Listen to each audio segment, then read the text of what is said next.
Fy enw i Charles George. Fi'n ffarmo fan hyn yn Brynhyfryd yn Sir Benfro. Fi'n ffarmo gyda fy mrawd i, James, gyda fy mam a dad fi, a aunty uncle fi. O'n i wastad gyda diddordeb yn ffarmo, ond pan o'n i'n ifanc, falle nes i dilyn mwy llwybr academig, a wedyn pan ddes i nôl o brifysgol, nes i benderfynu i cymryd dros y ffarm, a 9 mlynedd ers ni, sa'n edrych nôl gyda unrhyw dyfariad. Oedd wastad diddordeb gyda fi mewn genetics a brido a pethau fel yna. So nes i cymryd amser wedyn i edrych pa fath o deirw bydd yn swto'r system yma. Oedd tat a mam gi fi, Colin a Enillydd George, nhw'n angerddol iawn beth i brido, o'n nhw'n eitha amlwg yn y maes, oedd pobl yn gwybod nhw dros y byd i gyd. Felly, chmod, ni fel teulu wedi elwa o foresight nhw mewn ffordd o ran brido. A heddi mae biches wedi manteisio o genedlaethau sydd wedi bod.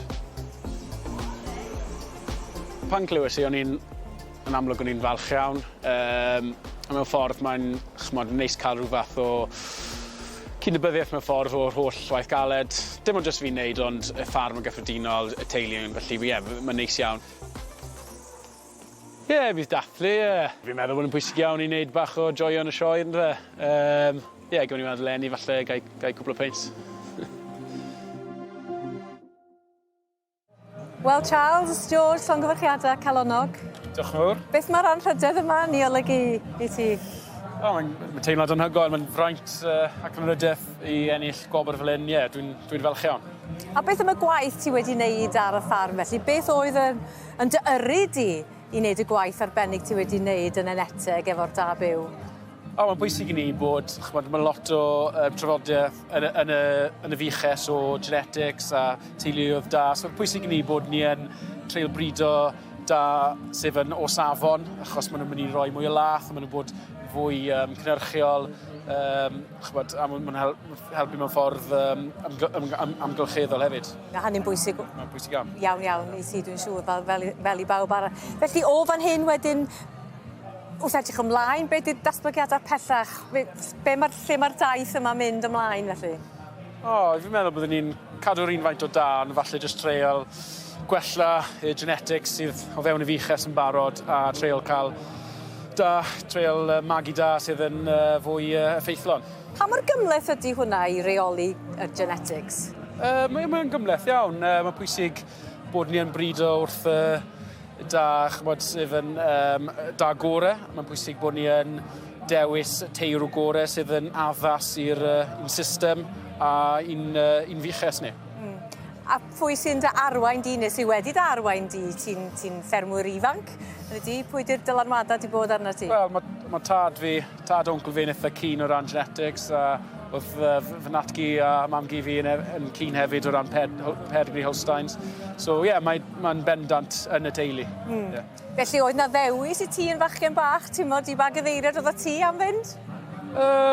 Ges i ddewis, ond feddwl ffarmo a cadw Holsteins da godro wastad yn fy ngwlad. Mae'n amlwg. Ond pryd nes ti'r penderfyniad, ti'n modd, dyma dwi eisiau gwneud, a dwi eisiau gwneud gwahaniaeth i bethau hefyd wrth fod yn y maes arbennig yma?